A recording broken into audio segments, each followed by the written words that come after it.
So welcome back class. ये है lecture number 4 और लेक्चर नंबर 4 में हम बात करेंगे सेकंड केस। सेकंड केस क्या था? जबकि energy separation between various J state is smaller than the thermal energy. Okay, पहले वाले में अगर आपको याद हो तो हम लोगों ने जो बात की थी तो वो ग्रेटर देन वाली बात की थी। ये क्या है? स्मॉलर देन है। ठीक है, वो वीडियो थोड़ा सा बड़ा हो गया था इसलिए मैंने उसको वहीं पे स्टॉप कर दिया था। इसलिए ये सेकेंड, क्योंकि ये भी काफ़ी बड़ा वीडियो होने जा रहा है इसलिए इसको मैंने अलग बनाया है। ठीक है, तो ये सेकेंड केस है। मोस्ट प्रोबेबली हम सेकेंड और थर्ड दोनों केस ही इस वीडियो में डिस्कस कर लेंगे ताकि आपको और ज़्यादा नहीं वीडियो देखने पड़े। तो ये जो केस है ये बड़ा ही इंटरेस्टिंग इसलिए भी है क्योंकि इसके जो मैग्नेटिक मोमेंट कैलकुलेशन के फार्मूले हैं वो आपने ऑलरेडी पढ़ा हुआ है। ठीक है ना? आप जानते हैं कि मैग्नेटिक मोमेंट निकाला जाता है म्यू इक्वस टू √n+2 के फार्मूले से। लेकिन अब ये नहीं पता है ना कि ये फार्मूला आया कहाँ से। ठीक है, तो ये जो वीडियो है, ये जो आज हम इसमें बात करने वाले हैं ये वो चीज़ बताएगा। अगर आपको याद हो तो पहले वीडियो में हमने जो है वो जे यूज़ किया था। जे यूज़ मतलब कपलिंग, जहाँ पे एल और एस दोनों का ही रोल था, तो उसकी जगह हमने कपलिंग का यूज़ किया था क्योंकि वहाँ पे जे का इम्पोर्टेंस था। तो इस केस में क्या होगा ये हमारे लिए एक इम्पॉर्टेंट चीज़ है कि ये केस क्या है। तो आइए चलिए हम डिस्कस करते हैं। देखिए, जैसा कि इसके नाम से पता चल रहा है कि जे स्टेट जो है मतलब एनर्जी सेपरेशन डेल ई और थर्मल एनर्जी, इन दोनों के बीच में बहुत ही कम गैप होता है। ठीक है, लेस गैप होता है। अच्छा, इसकी वजह से क्या होता है? इसका मतलब ये होता है कि coupling of L and S vector in this case is poor, क्योंकि गैप जो है वो बहुत कम है। तो coupling of L and S, ठीक है, coupling of L and S vectors in this case in this case is so poor, बहुत पुअर होता है इसके अंदर। ठीक है, ज़रूरत ही नहीं पड़ती कपलिंग की। ठीक है, और पुअर होने मतलब क्या होता है कि दोनों ही अपनी आइडेंटिटी को इंडिविजुअली मेंटेन करेंगे। ठीक है, सो क्या लिख सकते हैं इसको? That these vectors these vectors maintain their individuality, maintain their individuality। ठीक है, दोनों अपनी अपनी इंडिविजुअलिटी मेंटेन करते हैं। जहाँ पे कपलिंग होगी नहीं तो दोनों की इंडिविजुअलिटी एग्जिस्ट करेगी। ठीक है, तो इससे क्या होगा? इससे ये हम कह सकते हैं कि जो एल और एस है वो इंडिपेंडेंट रहते हैं, सेपरेट रहते हैं एक दूसरे से। मतलब J is no longer a good quantum number है। जे का यहाँ पर कोई भी रोल नहीं है इस केस में। क्या लिखेंगे हम इसको? J is no longer a good quantum number, a good quantum number in this case. ठीक है, इस केस में जे का कोई इतना बड़ा रोल नहीं होगा। देखो, आपको ये पता है कि जो हम और निकालते हैं मैग्नेटिक मोमेंट, वो या तो स्पिन से निकाल सकते हैं या ऑर्बिटल से, या फिर दोनों के कपल करने से निकाल सकते हैं, जो हमने जे में निकाल के देखा था लास्ट केस में। तो हम ये जानते हैं कि जो स्पिन मैग्नेटिक मोमेंट है जिससे हम कहते हैं म्यू एस, ठीक है, म्यू एस या फिर mu S P I N, इसको हम कहते हैं spin magnetic moment. This is what? Spin magnetic moment. ठीक है, और दूसरा जो होता है जिसको हम कहते हैं म्यू एल, क्या कहते हैं उसको? Mu L. इस म्यू एल का एक नाम और है जिसको हम कहते हैं म्यू ऑर्बिट। ये ऑर्बिटल का मैग्नेटिक मोमेंट होता है। तो म्यू ऑर्बिटल, इसको हम क्या कहते हैं? Orbital magnetic moment. ठीक है, ऑर्बिटल मैग्नेटिक मोमेंट। ठीक है, तो एक तो हो गया अपने इलेक्ट्रॉन का हो गया मोमेंट, जो अपने उसके स्पिन के थ्रू निकालते हैं उसकी खुद की एक्सिस पे, और दूसरा जो होता है वो न्यूक्लियस की एक्सिस पे है जो ऑर्बिटल का मैग्नेटिक मोमेंट है। तो इस केस में क्या होगा, जो इफेक्टिव मैग्नेटिक मोमेंट होगा, इन this case the effective magnetic moment जो होगा ना, वो दोनों का एडिशन होगा, resultant of both type of magnetic moment.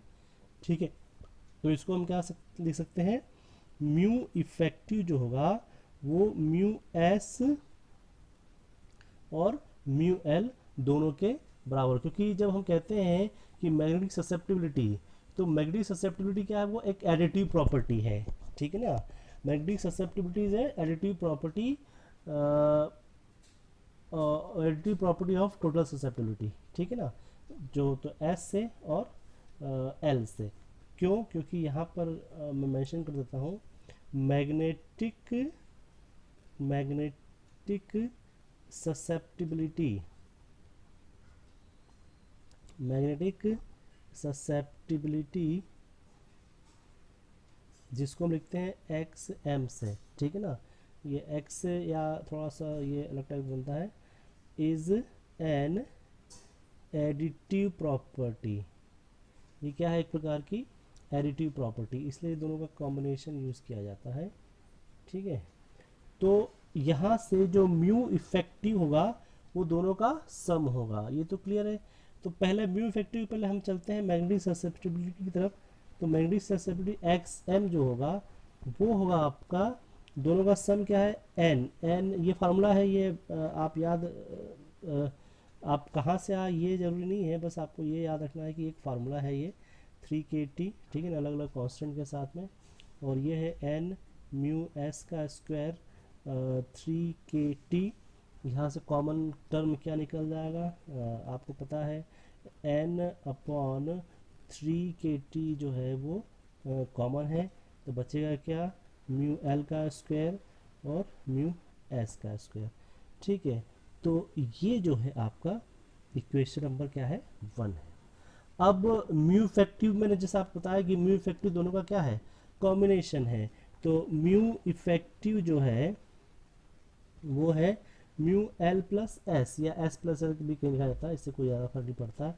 तो ये दोनों का स्क्वायर है, तो ये अंडर रूट में आ जाएगा, क्योंकि ऑब्वियसली ये स्क्वायर हटेगा तो यहाँ पे ये अंडर रूट हो जाएगा, है ना। तो अंडर रूट जो है ये एल एल प्लस वन, देखो अब आपको क्लियर होना चाहिए कि ये है क्या एक्चुअली में, है ना। ये अंडर रूट आने का कारण क्या है, क्योंकि हम ये स्क्वायर में है तो ये इसमें आ जाएगा एल एल प्लस वन, और ये हो जाएगा आपका, ये एक्चुअली कॉम्बिनेशन है, ठीक है। और ये 4s एस प्लस वन, ठीक है, ये फार्मूला है, ये इक्वेशन नंबर 2 है। ठीक है, तो जो आपका सेकंड इक्वेशन है वो मैग्नेटिक मोमेंट है किसका, सम है किसका, स्पिन और ऑर्बिटल का। ठीक है, अब बड़ी इंटरेस्टिंग बात आ रही है कि ये जो फार्मूला आया है, ये फार्मूला का यूज़ कहाँ पर है, ठीक है ना। कहीं अभी तक आप लोगों ने जो भी मैग्नेटिक मोमेंट निकाला है वो मुझे पता है, आपने निकाला है N N plus two, under root N N plus two से निकाला है, ठीक है ना। ये सब चीज़ें कहाँ पे इस्तेमाल होंगी, तो देखिए बड़ी इंटरेस्टिंग बात ये है कि जो फर्स्ट ट्रांजिशन सीरीज़ है, ठीक है ना, जो पैराडिक मेटल आयन है फर्स्ट ट्रांजिशन सीरीज़ के, जहाँ पर कि स्पिन एंगुलर मोमेंटम, ठीक है, और ऑर्बिटल एंगुलर मोमेंटम, ठीक है, दोनों इफेक्टिव होते हैं। That means equation number second is applicable to those paramedic metal ions of the first transition series where spin and orbital magnetic moment both are effective. ठीक है, तो वहाँ पर ये आप काम कल में ले सकते हो। तो कहाँ पे काम में ले सकते हो, फर्स्ट ट्रांजिशन, मतलब 3D सीरीज की बात हो रही है यहाँ पे, first transition series where where both mu L and mu S are taken into account। ठीक है, इसका मतलब ये हुआ कि जो ये वो पैरामिड मेटल आयन है जिसमें ऑर्बिटल एंगुलर मोमेंटम जो है वो क्विंच मतलब डिस्ट्रॉय नहीं होता। ये बहुत इंपॉर्टेंट लाइन है, ठीक है ना। यहाँ पे ऑर्बिटल जो है वो, क्योंकि देखो स्पिन तो होता है, ये तो सभी को पता है, हम तो एक एडिशन कर रहे हैं उसके अंदर ऑर्बिटल का भी, ठीक है ना। एस तो स्पिन की इलेक्ट्रॉन मैग्नेटिक प्रॉपर्टीज है ही इलेक्ट्रॉन के, because of their spin, but हम यहाँ पे एक और क्या ऐड कर रहे हैं, ऑर्बिटल की। तो जो फर्स्ट ट्रांजिशन सीरीज है, वो फर्स्ट ट्रांजिशन सीरीज में जो ऑर्बिटल एंगुलर मोमेंट होता है वो डिस्ट्रॉय नहीं होता है, ठीक है ना। तो हम यहाँ क्या लिखेंगे, orbital orbital angular angular momentum orbital angular momentum of first transition series first transition series orbital angular momentum of first transition series is not destroyed, ठीक है ना, is not destroyed। ये सबसे इम्पोर्टेंट बात है। इसका एक नाम है, इसको आप पढ़िए, याद रखिएगा, क्विंच कहा जाता है इसको, ठीक ना, क्विंच्ड, QUENCHED, मतलब ये डिस्ट्रॉय नहीं होता है, ये मेंटेन रहता है, ठीक है। तो क्या ऐसा भी है कि ऑर्बिटल एंगुलर मोमेंटम डिस्ट्रॉय होता है? यस, यहाँ पे लिखा है कि फर्स्ट ट्रांजिशन सीरीज में भी कुछ ऐसे मेटल हैं जिसमें ऐसा पॉसिबल है, जहाँ पे ये डिस्ट्रॉय होता है। क्योंकि जब देखा गया है इसको निकाल के calculated value, there are several metal first present in the first transition series which orbital angular momentum is quenched actually. अच्छा, क्विंच मतलब डिस्ट्रॉय होना, डिस्ट्रॉय मतलब एल होगा ही नहीं, एल नहीं होगा मतलब क्या हो जाएगा, एल जीरो होगा। तो यहाँ हम क्या ले सकते हैं, इफ़, या इफ़ नहीं लिखना चाहिए, हो है एक्चुअली में, तो प्रैक्टिकली प्रूव्ड है कि it has been observed that the first transition, मतलब जो हाफ है ना, half of first transition series, it has been seen that half of the first transition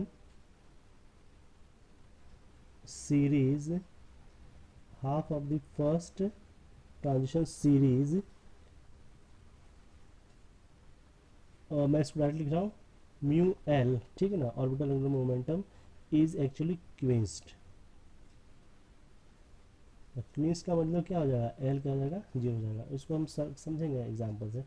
अब सपोज अगर एल जीरो हो गया, एल जीरो हो गया, तो देखो अब क्या हो जाएगा, जो म्यू इफेक्टिव है आपका, म्यू इफेक्टिव, यहाँ पे एल क्या हो गया, जीरो हो गया, तो अब सिर्फ क्या बच गया, एस बच गया।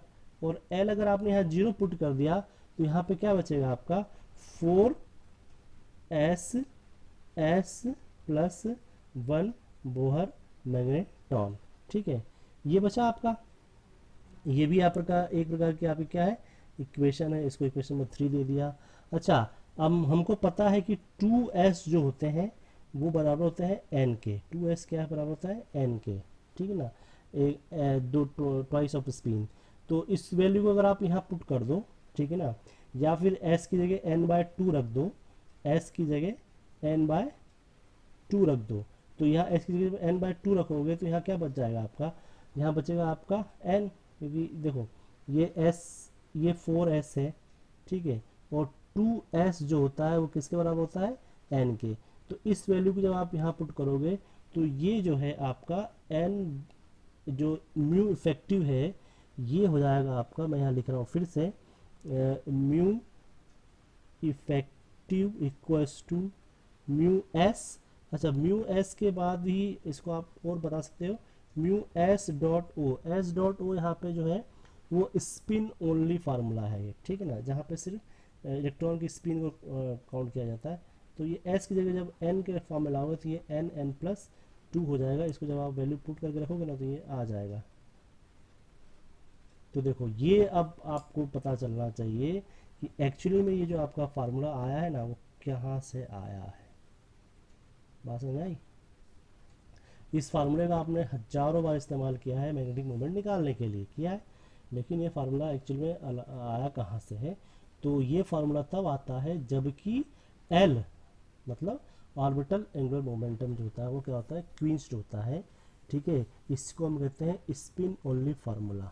ठीक है ना, ये सिर्फ हम इससे क्या निकालते हैं, स्पिन ओनली मैग्नेटिक मोमेंट, है ना, क्योंकि ऑर्बिटल पे तो डिपेंड कर ही नहीं रहा है, तो किस पे डिपेंड कर रहा है, ये स्पिन ओनली मैग्नेटिक मोमेंट पे। ठीक है, अब हम फर्स्ट ट्रांजिशन सीरीज को देखते हैं जरा थोड़ा सा, फर्स्ट ट्रांजिशन सीरीज में कहाँ पे ये ऐसा होता है। ठीक है, तो ये तो बात हो गई हमारे इस टॉपिक की, इसको और आगे लेते हैं सेकेंड पेज की तरफ। तो देखिए इसमें क्या होगा, मैं एक टेबल बनाता हूँ, इससे आपको थोड़ा सा एक आइडिया मिलेगा इस टेबल से, कि अगर मेरे पास क्या है, ये आयंस हैं। ठीक है, फिर यहाँ पे n की वैल्यू मैंने लिख दी है, n की वैल्यू, फिर यहाँ पे s पता ही है n/2 होता है। ठीक है, म्यू एस स्पिन ओनली, है ना, तो ये जो है वो s से भी निकाल सकते हो। ठीक है, यहाँ पे मैं लिख रहा हूँ 4s s+1 से भी निकाल सकते हो, या फिर n+2 से भी निकाल सकते हो, n+2 से। ठीक है ना, तो दोनों ही केस में ये बोहर मैग्नेट्रॉन होगा, है ना, बोहर मैग्नेट्रॉन। और यहाँ पर जो है वो एक्सपेरिमेंटल वैल्यू है, एक कैलकुलेटेड है ये, और दूसरी क्या है, एक्सपेरिमेंटल वैल्यू। ये भी हम बीएम में ही लिखेंगे। तो इसको जरा हम फर्स्ट ट्रांजिशन सीरीज जो कि क्या है,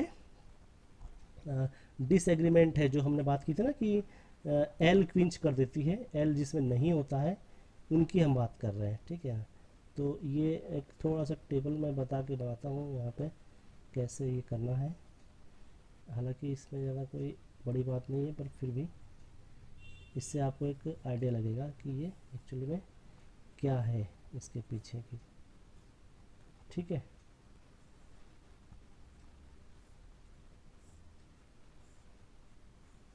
ठीक है, चलिए, तो देखिए आयंस लेंगे हम, तो कौन कौन से हैं जो शो करते हैं, तो पहला तो हम ले लेते हैं 3D1 का एग्जांपल लेते हैं।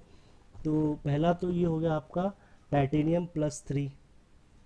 ठीक है, टाइटेनियम+3 बोल दो, या फिर वेनेडियम+4 बोल दो, वेनेडियम+4, ये दोनों ही एग्जांपल किसके हैं, 3D1 के। 3D1 है तो एक ही n पेड इलेक्ट्रॉन है, तो n1 हो गया, n1 हुआ तो s क्या हो गया, s हो गया, इसका हाफ हो गया। फार्मूला लगा दो, कोई भी फार्मूला लगाओ, चाहे s का लगा दो चाहे n का लगा दो, एक है तो इसकी वैल्यू आ जाएगी 1.73। एक्सपेरिमेंट जब किया तो पता चला इसकी वैल्यू जो है वो 1.6 से 1.8 के बीच में आ रही है, मतलब सही है। ठीक है ना, ये फार्मूला जो है कैलकुलेटेड और एक्सपेरिमेंटल वैल्यू दोनों सही जा रही है, मतलब सही है। ठीक है, इसके बाद हम चलते हैं 3D2 की तरफ।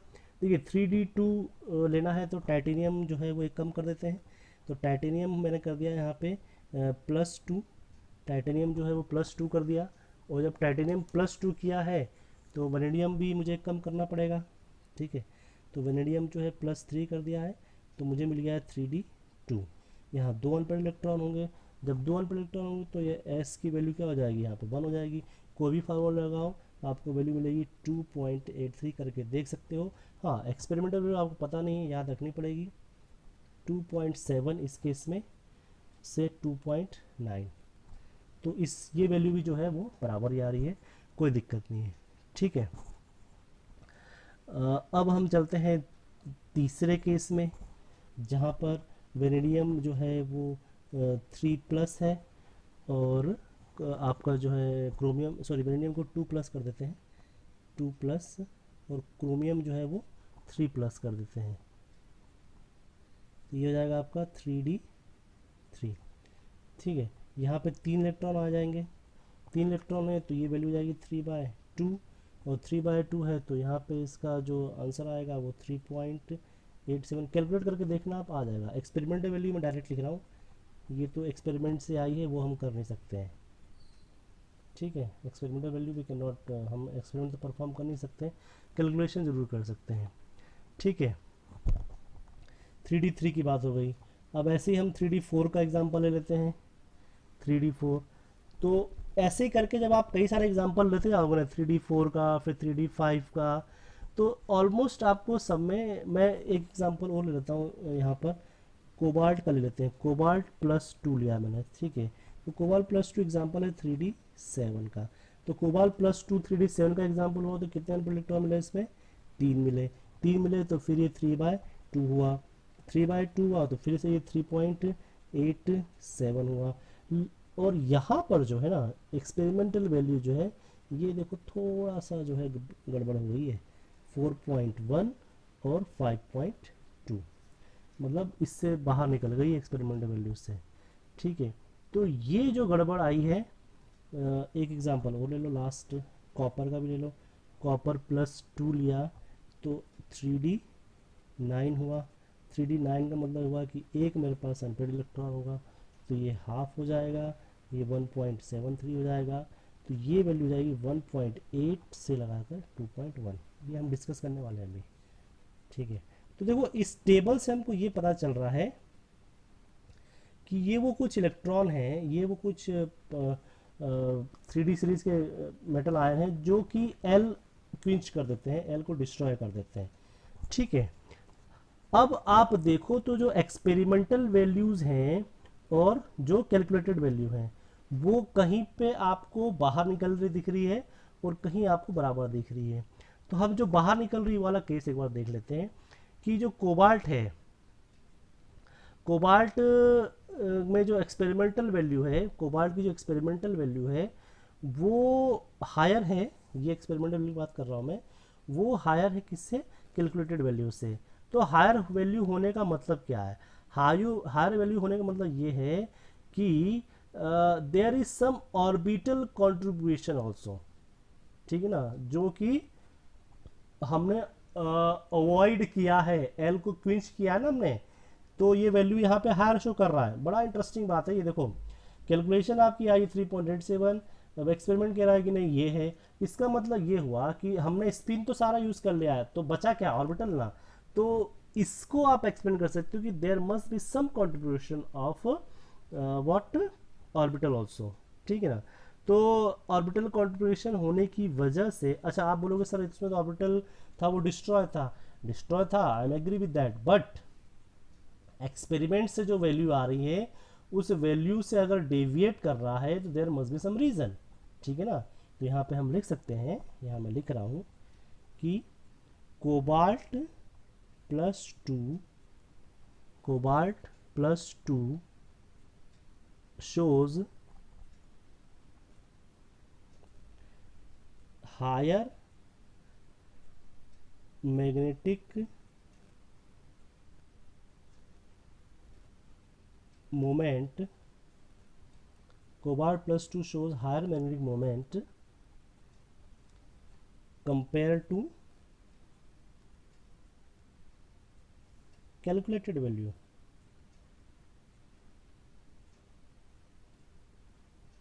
which means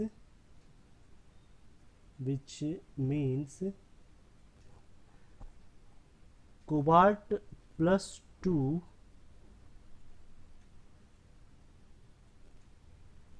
has some orbital contribution also,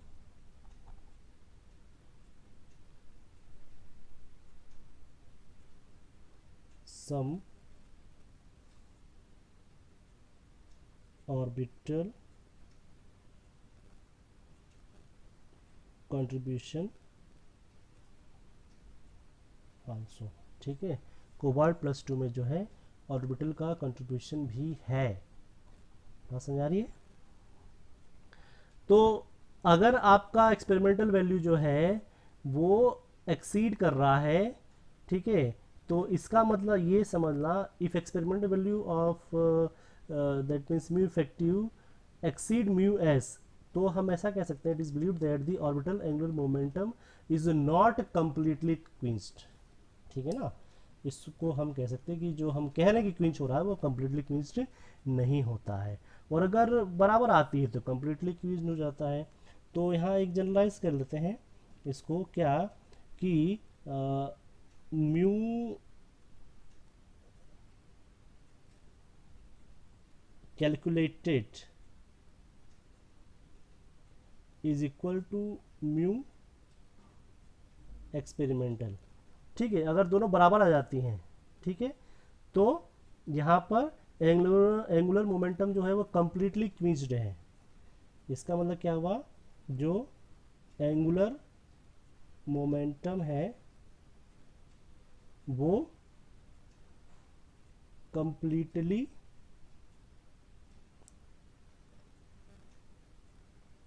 क्विंच्ड है। ठीक है ना। और अगर म्यू कैलकुलेटेड जो है वो कम है और एक्सपेरिमेंटल वाली ज़्यादा है, तो some angular momentum is there, या फिर उसको हम कह सकते हैं angular momentum is not completely quenched. Angular momentum is not completely quenched. ठीक है जी। तो ये है इसमें आपका बात। तो ये तो बात हो गई आपके कब, जबकि एनर्जी सेपरेशन होगा कम, किससे, थर्मल एनर्जी से। अब एक तीसरा केस बच रहा है कब, जबकि एनर्जी सेपरेशन जो है वो थर्मल एनर्जी के बराबर होगा। ठीक है ना, गैप कम होगा या ऑलमोस्ट बराबर ही है। तो थर्ड केस बहुत ज़्यादा इसमें बड़ी बात है नहीं, इसलिए मैं इसको फटाक से डिस्कस कर देता हूँ। Energy separation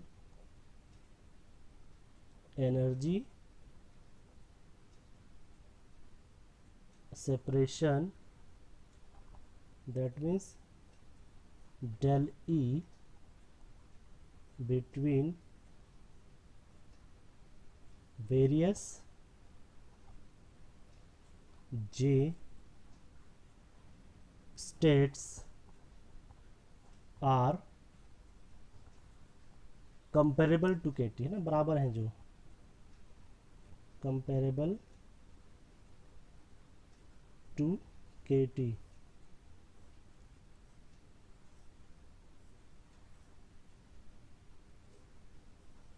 okay. तो देखो इसमें अब जैसा आप अपन ने दो केस ऑलरेडी ऊपर पढ़ चुके हैं, इससे आपको अंदाज़ा लग जाना चाहिए कि इसका मतलब क्या है। तो इसका मतलब ये है कि दोनों ही जो हैं ऑलमोस्ट इन दिस सिचुएशन जो है mixture of two extreme first and second, जो हमने ऑलरेडी डिस्कस कर दिया है। तो the average magnetic susceptibility of a sample is the result of weighing contribution from each J state of the multiplied obtain. ठीक है ना। तो इसमें डायरेक्ट मैं आपको फार्मूला बता रहा हूँ क्या होगा फार्मूला। एक्स का इक्वल्स टू, देखिए, एन अपॉन 3 KT समेशन जी स्क्वेयर बीटा स्क्वेयर। देखो ये फार्मूले मैं बता रहा हूँ, आप शायद याद रखना बड़ा मुश्किल है, आई कैन अंडरस्टैंड। हालांकि इसकी कोई ज़रूरत है नहीं, ये तो चूँकि ये डेफिनेशन है तो हमें कुछ ना कुछ तो इसमें बताना ही पड़ेगा। ठीक है, ये थोड़ा सा हायर स्टडी की बात है। ये जब आप पीजी वगैरह में जाओगे ना, उस समय ये चीज़ें आप आइडेंटिफाई कर सकते हो, लेकिन अंडर ग्रेजुएशन के लिए तो इतना ज़रूरी है कि आपको पता होना चाहिए कि ये है क्या एक्चुअल में। ठीक है, फार्मूला एटलीस्ट पता होना चाहिए। तो देखो ये है इसका फार्मूला निकालने का, जबकि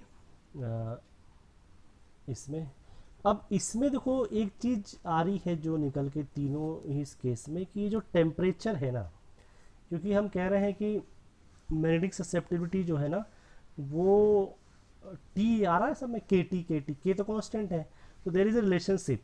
तो इस केस में जो है वो रिलेशनशिप जो है वो क्यूरी टेम्परेचर को ऑबे नहीं करती। तो मैं इसका एक टेबल आपको बताता हूँ बना के, बेस्ड ऑन दी डिस्कशन। तो उससे आपको एक आइडिया लगेगा कि हम उसके बारे में क्या बात करना चाह रहे हैं। ठीक है ना। छोटा सा टेबल है, जो हमने डिस्कस किया है उसी पे आधारित है, इसलिए मैं इसको यहीं पे बता देता हूँ। देखिए, मल्टीपल विड्थ हमने पढ़ी अभी। ठीक है, मल्टीपल विड्थ पढ़ी है आपने, मल्टीपल विड्थ 3 केस पढ़े इसमें। फिर आपने म्यू पढ़ा, बोहर मैग्नेट्रॉन पढ़ा। ठीक है ना। अब तीसरा जो इसमें बात आती है ना, वो टेम्परेचर डिपेंडेंट की बात है। क्या ये टेम्परेचर पे डिपेंड करेगा, जो हमने KT लिखा था। Temperature dependent.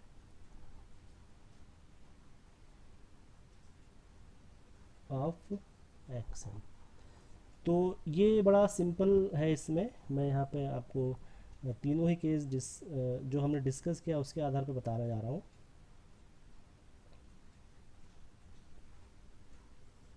देखिए इसमें क्या होगा कि दो जो ऊपर वाले थे, पहला और दूसरा, वो दो डिपेंड कर जाएंगे भाई, तीसरा वाला डिपेंड नहीं करेगा, है ना, इंडिपेंडेंट रहेगा। तो पहला है कब, जब लार्ज होता है डिफरेंस, है ना। तो पहला क्या है, large compare to K T. मैं लिख रहा हूँ, समझ जाना इसको ना, large compare to K T. Formula क्या होगा इसका, जी फिर यहाँ से अंडर रूट जे प्लस 1। इस केस में जो है एक्स एम जो होगा वो एक्स एम जो होगा वो टी के इन्वर्सली प्रोपोर्शनल होगा। कई बार ये पूछा जाता है एग्ज़ाम में, है ना। इसको हम कहते हैं क्यूरीज लॉ को ओबे करेगा। ये क्या करेगा, क्यूरी लॉ ओबे करेगा, इज ओबेड। दूसरा जो केस था वो था आपका, इसमें स्मॉल होगा, small compare to K T. Formula आपको पता ही है, उसमें हमने लिखा ही था एल प्लस 1 और 4s प्लस 1, ठीक है ना, बोहर मैग्नेट्रॉन में है। ये भी लॉबे को फॉलो करेगा, ठीक है, इसमें कोई दिक्कत नहीं है, सेम है। और जो थर्ड केस है ना, जो लगभग बराबर है, ये नहीं करेगा, ये ध्यान रखना है। मैं डिटेल में जाऊंगा अगले वीडियो में इसको हम कहेंगे medium compare to K T, ठीक है। तो ये क्या है, कॉम्प्लिकेटेड फंक्शन है of J N T, complicated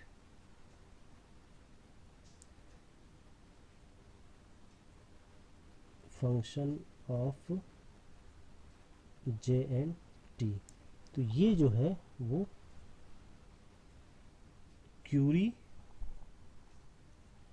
law is not obeyed.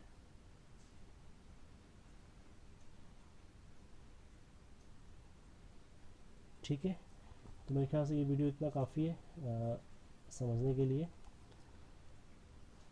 इसका मैं आपको आगे बताऊंगा कि ये टेम्परेचर का क्या कहानी है, ठीक है। Okay, so thank you so much.